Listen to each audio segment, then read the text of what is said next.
But now, Texas was invisible, and even the United States was hard to see.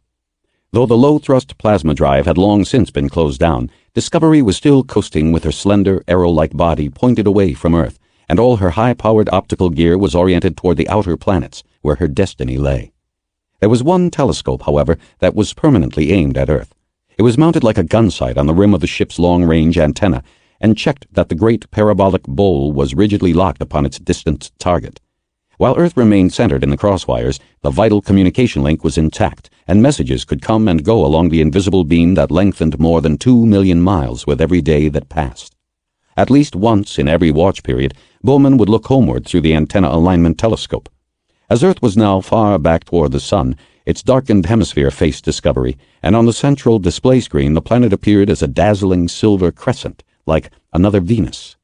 It was rare that any geographical features could be identified in that ever-shrinking arc of light, for cloud and haze concealed them, but even the darkened portion of the disk was endlessly fascinating. It was sprinkled with shining cities. Sometimes they burned with a steady light, sometimes they twinkled like fireflies as atmospheric tremors passed over them.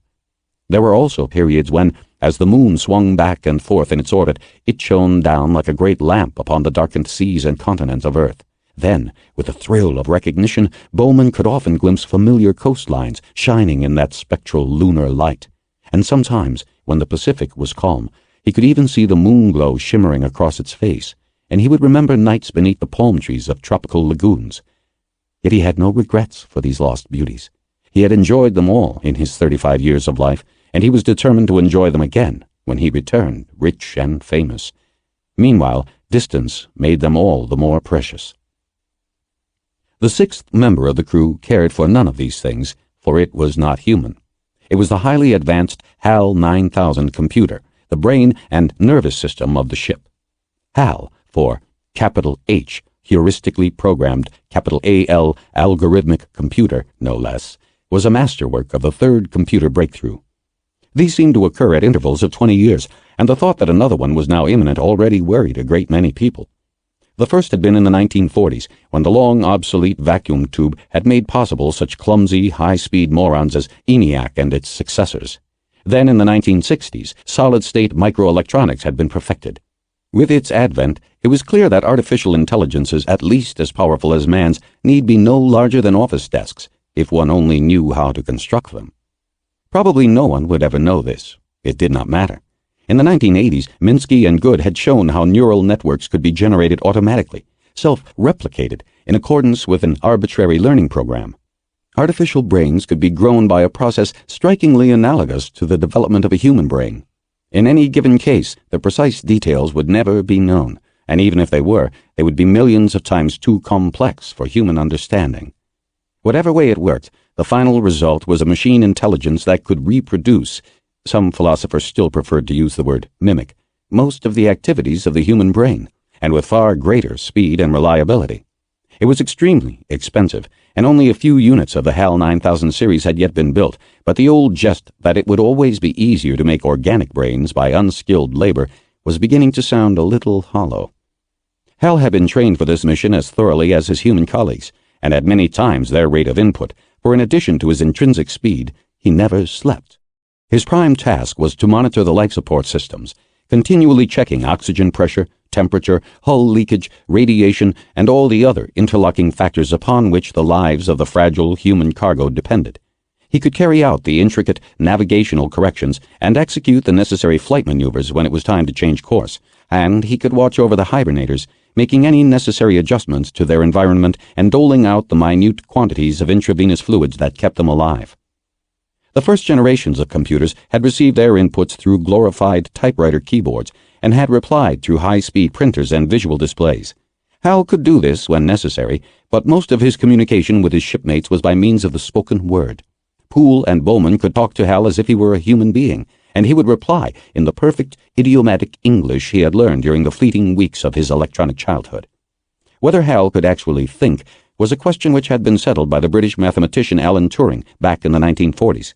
Turing had pointed out that if one could carry out a prolonged conversation with the machine, whether by typewriter or microphones was immaterial, without being able to distinguish between its replies and those that a man might give, then the machine was thinking by any sensible definition of the word. Hal could pass the Turing test with ease. The time might even come when Hal would take command of the ship. In an emergency, if no one answered his signals, he would attempt to wake the sleeping members of the crew by electrical and chemical stimulation.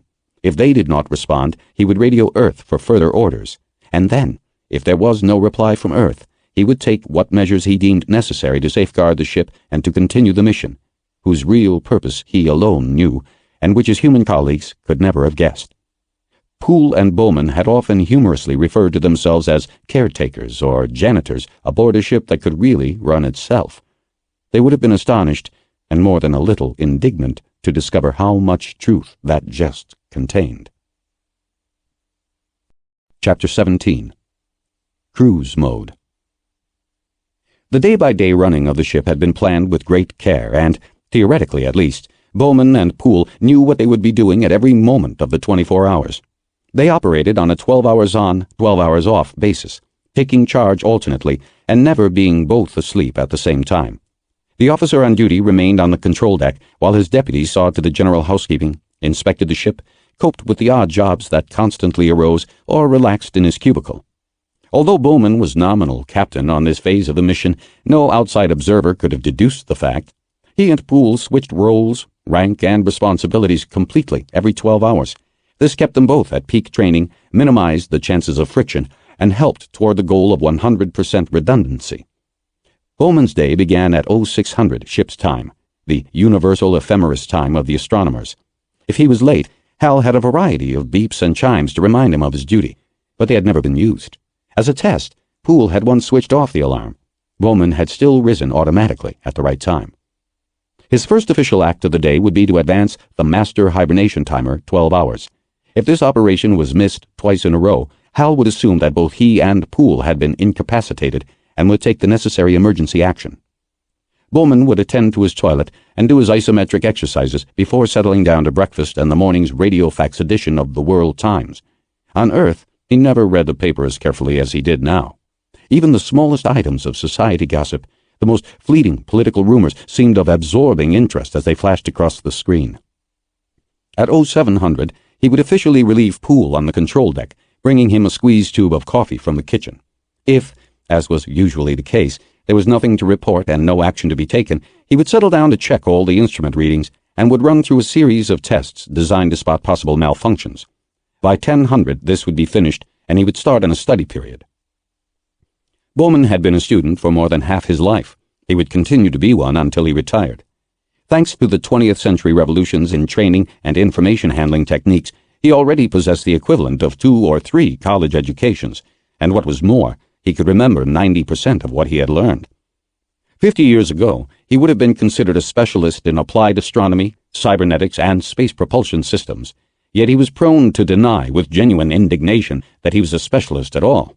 Bowman had never found it possible to focus his interest exclusively on any subject, despite the dark warnings of his instructors